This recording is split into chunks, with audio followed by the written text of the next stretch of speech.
The Demon Compendium is our first key into what fiddlesticks is, because it shows the hierarchy and structure of the demons. Starting at the very top, we have fear. I believe this shows fiddlesticks as the most powerful and ancient of the demons. After all, he is known as the Primordial demon. From there, it breaks off into 3 categories of lesser demons, known as delirium, nightmares, and secrets.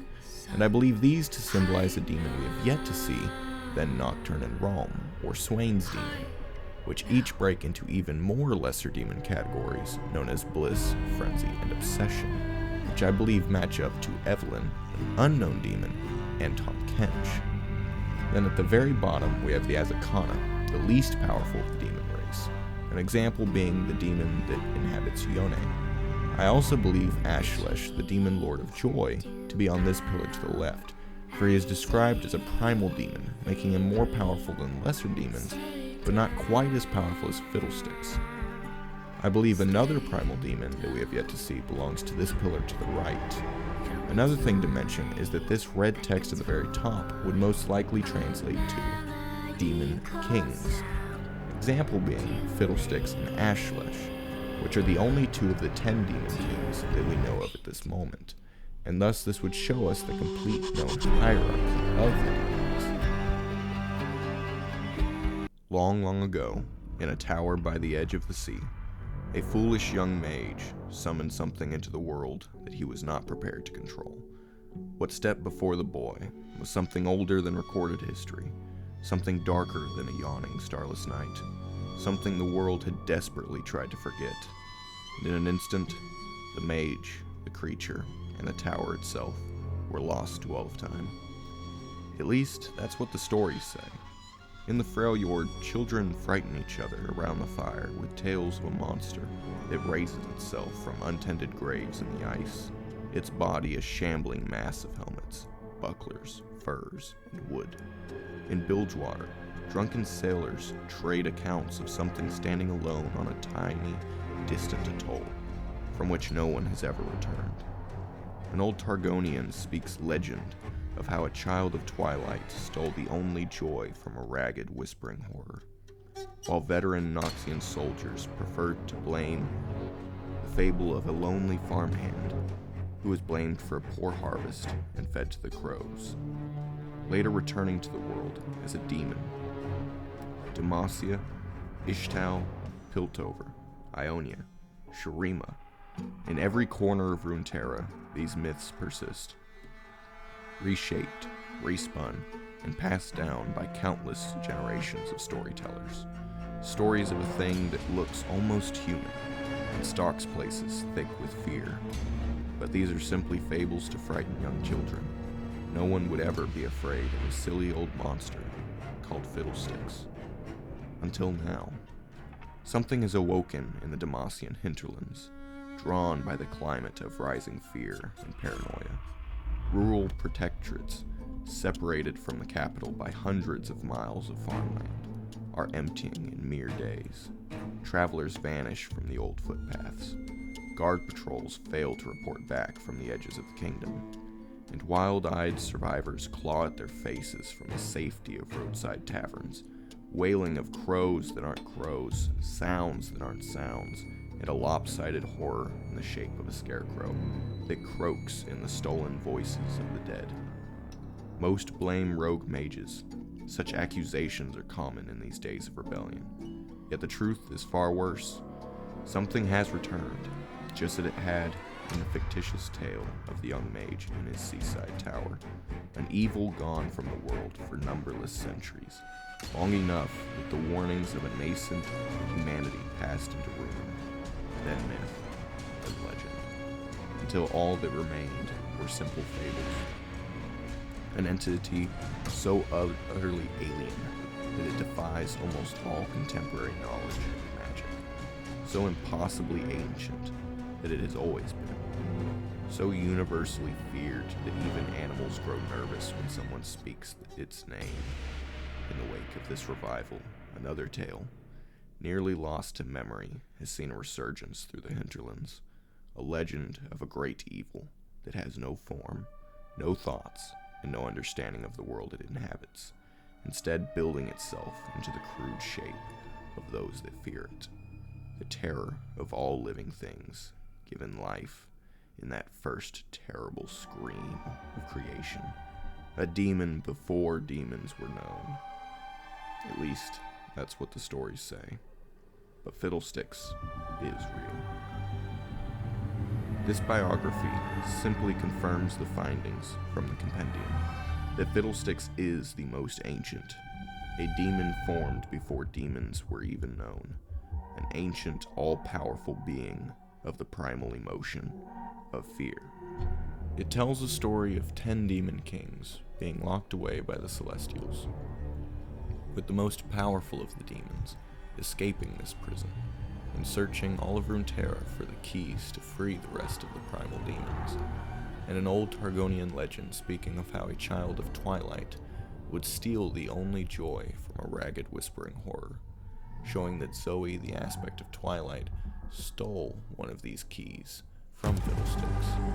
And all of this leaves us with one final tale, an old story telling the fall of a small village in the outskirts of Demacia, and their encounter with something simply beyond their comprehension.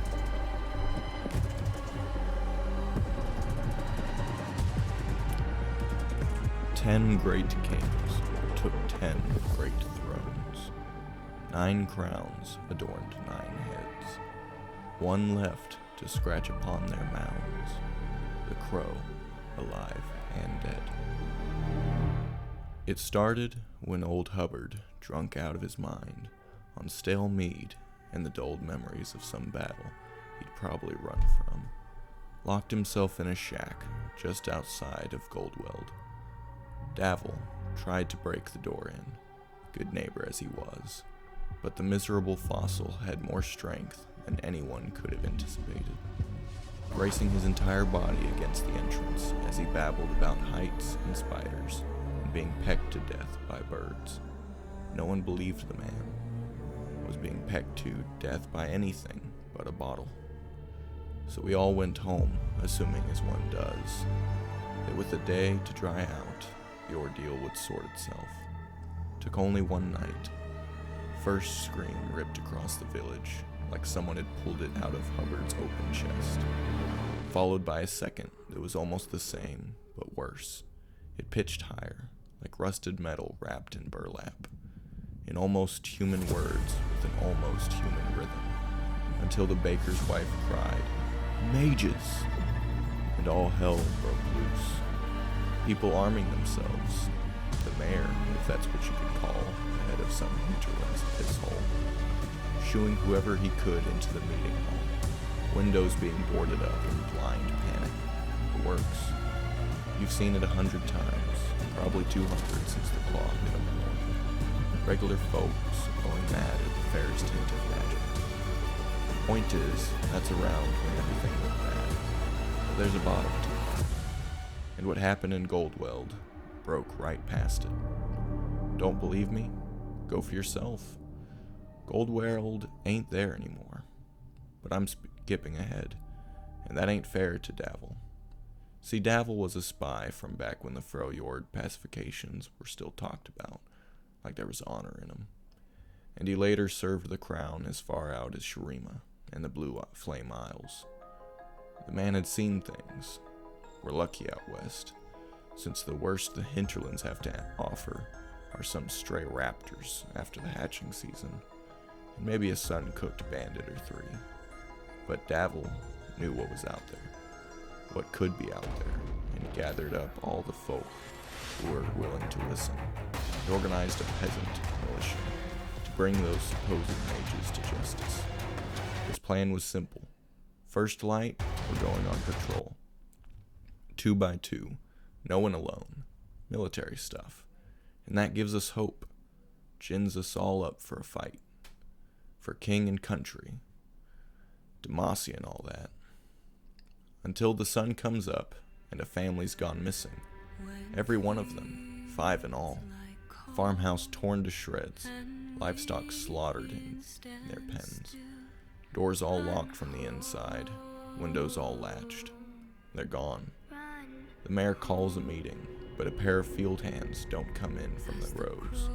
When Davil calls for them, something calls back, but it isn't them.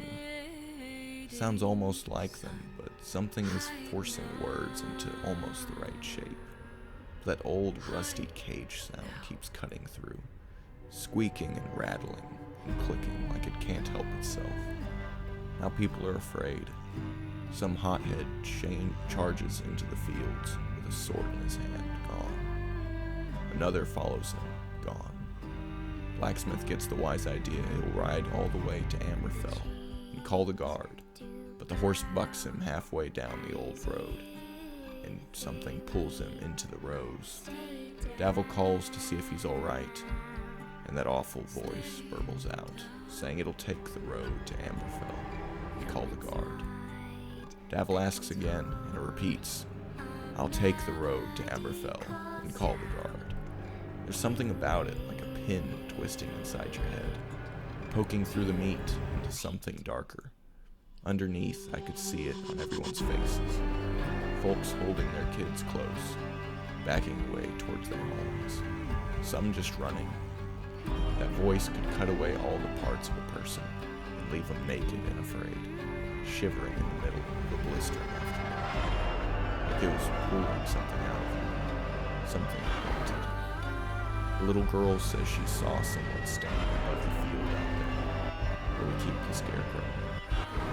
It's such an odd thing to notice, and there's not much going on, so we pay her no mind, but we should. Night comes, and half the houses in town are boarded shut. You can hear folks inside whispering, muttering, giggling like maniacs. What about? I'm not sure. Snakes, lightning, the dark, walls closing in, knives, the sea. They're laughing and they're screaming, and it sounds like everyone has gone insane. Like they're trapped inside a room with a part of themselves they don't want to face. It sounds like we're all stuck in a nightmare. Then the lights start going out, one after the other. In all the boarded up houses, the lamps flicker and die, and the voices melt away, each suddenly silenced, save for one, something croaking behind the old smithy, muttering to itself about snakes, about lighting, muttering about the dark. Davil, that poor fool, takes the militia and goes in, and I'm there with him. I have my blade, I have my lantern, but the rows are deep, and the light casts shadows everywhere you look. I don't know exactly what happened. I saw a face, maybe, something looking back at me just ahead of Davil, but it was like he saw right past it.